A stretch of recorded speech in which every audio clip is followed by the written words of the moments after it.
Caloroga Shark Media.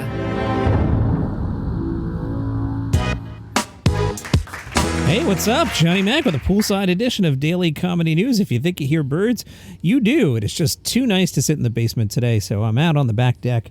Got my pal here, Mr. Scruff. Hi, Mr. Scruff. And we're chilling, got a nice coffee. All this is true.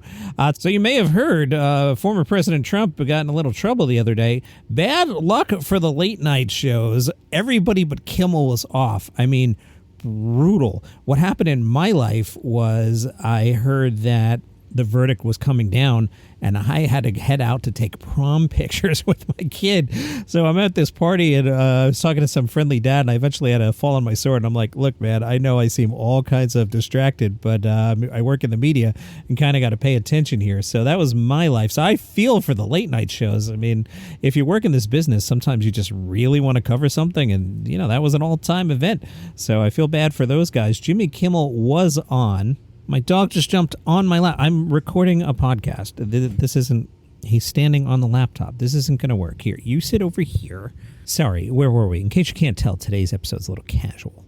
Kimmel did a full monologue on his show Thursday night. We covered that on the Ballot podcast. We're doing, obviously, a lot since Ballot covers the election. If you want to bounce over Ballot when we're done here, you can catch up on Kimmel. The Daily Show tweeted Justice Alito has called for upside-down American flags to be flown at half-mast. The Tonight Show went with Trump fought the law and the law won. Meanwhile, as we sit here on the deck in the landscape or show up for some additional ambient noise, Colbert, Seth, and Oliver have not yet responded.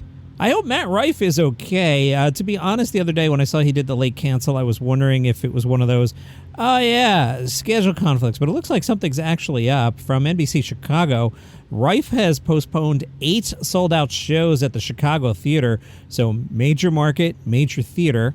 According to Deadline, Rife is experiencing, quote, extreme exhaustion symptoms and has been advised to halt performing. A statement reads, on the way to a recent show in Indiana, Matt experienced exhaustion symptoms and nearly fainted heading to the venue.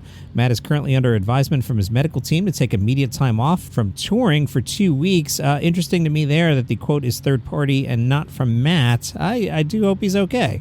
Nikki Glaser's recent special, Someday You'll Die, has 2 million viewers on both the streaming version of HBO and the mothership HBO Max, putting on track to be the largest streaming audience for a comedy special in HBO Max history. Congratulations. Be better if it was a particularly great special, but I'm sure I'll get complaints from that online. I don't like every special. It's okay. Chris Estrada tweets, on Monday, I got pulled over being on my phone. When the cop came back with my license and reg, he said, "You're the guy from This Fool." Estrada says, "Yep." The cop asks, "When does season 3 come out?" Estrada says, "It got canceled," and then shares this detail. "It got weird," and the cop said, "Sorry about the ticket. I wonder if it hadn't been canceled." The LA Times spoke to Nick Swardson. He talked about comedy in the late 90s, not quite the big business it is right now. Nick said, when I started, everybody was like, oh, comedy's dead. That was after the 80s had such a major comedy boom. I was making no money. There was no internet. My family was poor. I was raised by a single mother for the most part. And it was like we had to do one-nighters in biker bars for $100. We had nothing. I always tell kids that, and I feel like I'm a caveman talking about making fire. They'll complain about things like, well, how do I do this? I tell them, get on YouTube and Instagram, make videos, make shorts, make an IG reel, and use that as a calling card. I used to have to sleep in my car. You guys don't have to do that. There's so many venues. You just have to be motivated and creative. I'm happy for young comics. It's such a crazy boom right now, and everyone's killing it. It's a really exciting time. The LA Times said, do you see it as a daunting time because of the reliance on social media? Swardson said, comedians can say whatever we want, and you got to commit to it, and you got to stand by it. If you're going to put something out there, you can't pull back. Comedians are the last resort of just calling stuff out. So when you try to censor me, I've done this for 30 years, I don't blink an eye. Don't tell me what to do. Don't tell me I can't say on stage. I'm going to say some crazy stuff, and I don't give an F. So if you're offended, leave my show. Why are you here? Real comedians double down. When you tell the class clown growing up, hey, don't do that, guess what the kid's going to do? He's going to go harder. I put a lot of pressure on myself to make sure my shows are great, because every time you do a new hour, you think that's your last one, so it's a little stressful. When you're established, people are like, I bet Swardson's going to go insane and make me wet my pants. So that pressure's a little daunting. To be like, I'm going to make everyone urinate? Oh, and there's more good news. He's filming Happy Gilmore 2. You know who stars in that one, don't you? Yeah. Nick is really beyond excited about that. It's been amazing because we know each other so well. Like Sandler and I clicked pretty much right away. He gave me the script Grandma's Boy and asked me to rewrite it. And ever since, I've worked with him and toured with him. and he's one of my best friends. Sometimes they'll take a step back and be like, oh yeah, David Spade, Rob Schneider, Norm Macdonald, these were my best friends, and they still are. Because creatively, like, we get each other. I know what Adam's going to like. I know what Spade's going to like. We're just all on the same page.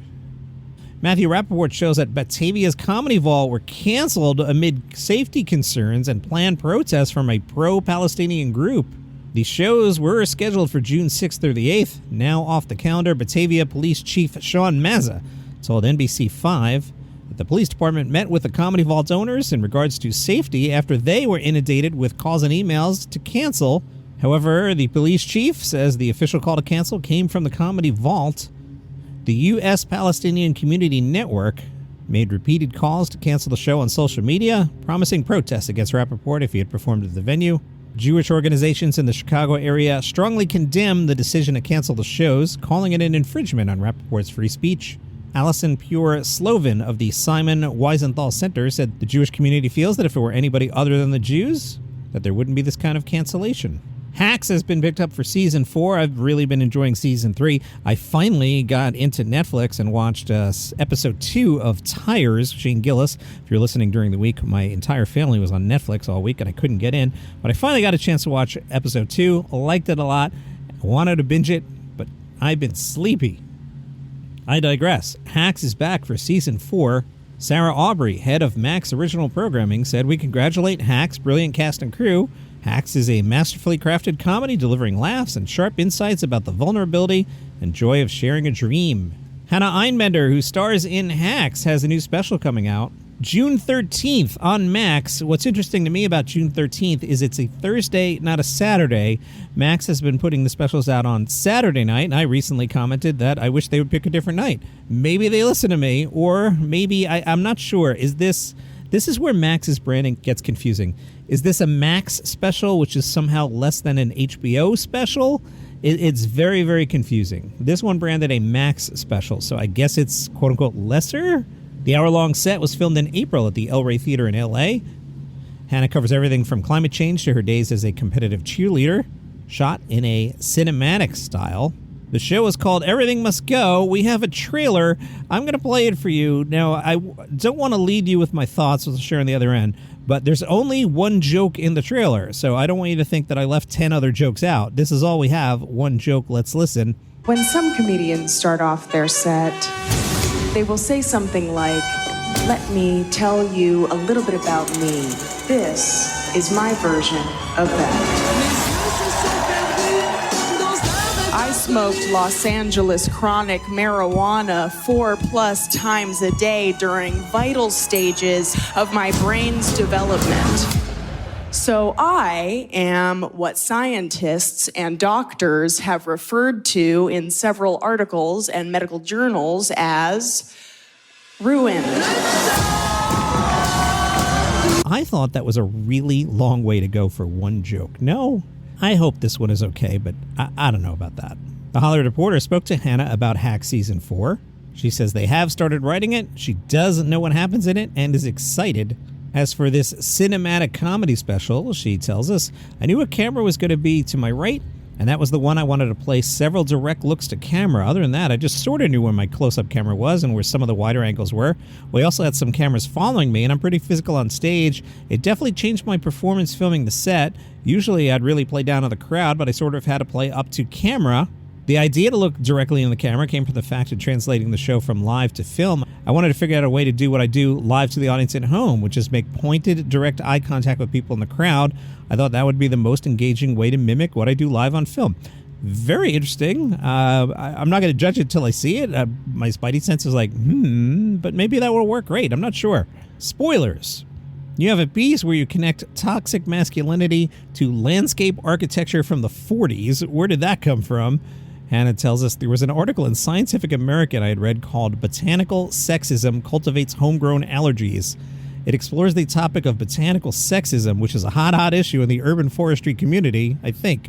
She explains, "I read the article because I have really horrific allergies, and I had a really bad experience in New York where my seasonal allergies were at an all-time high. I could barely breathe. I started to research, and the most prevalent reason that pollen counts are growing is because of climate change, because as temperatures rise, trees think it's a different season, basically, and they release more pollen." Then there's the botanical sexism theory as well. I read that article and jokes started firing off in my head. That's fun.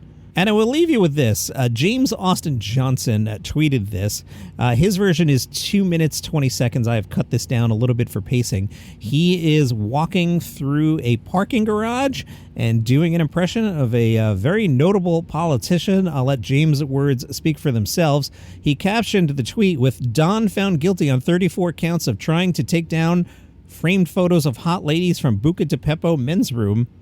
Calls general manager a disgrace. Carbonara too expensive, just peas and eggs. All right, here's James Austin Johnson. When you go to a Buca di Beppo, there's so many wonderful things that are on walls and that there are on the table. Frankly, if you look at the Pope room, there's a big head of the Pope, and you should be able to play with it, I think, like an action figure or something. You know, when you go to a collectible store, and they have so much behind glass, and you can't look at any of it. The last time I checked, Buca di Beppo was not a collectible store, so we would like to be able to take the framed photographs down from the men's room at Buca di Beppo, and instead what you have is a very disgraceful judge who has said that you're not allowed to do that, when in fact you should be allowed to do that, because the fun pictures and the carbonara is very expensive. And I think carbonara, what is that, like 4 or 5 ingredients? Peas, it's bacon. You know, they give it a different name, Italian name, but it's bacon. And I think some cheese, maybe a couple eggs. And it sounds like breakfast, but it's a very yummy pasta. But they charge you so much. They're charging people so much, and there was no way. It's an absolute disgrace. There was no way to pay for the carbonara. Our country is in decline. Buca di Beppo is in decline. The breadsticks are not as good. People say that. People say that the bread's not as good. Definitely not very good. And that is your poolside comedy for today. If you like this thing ad-free, pay attention to the promo. Link in the show notes. $5 a month. Do it. Come on. See you tomorrow.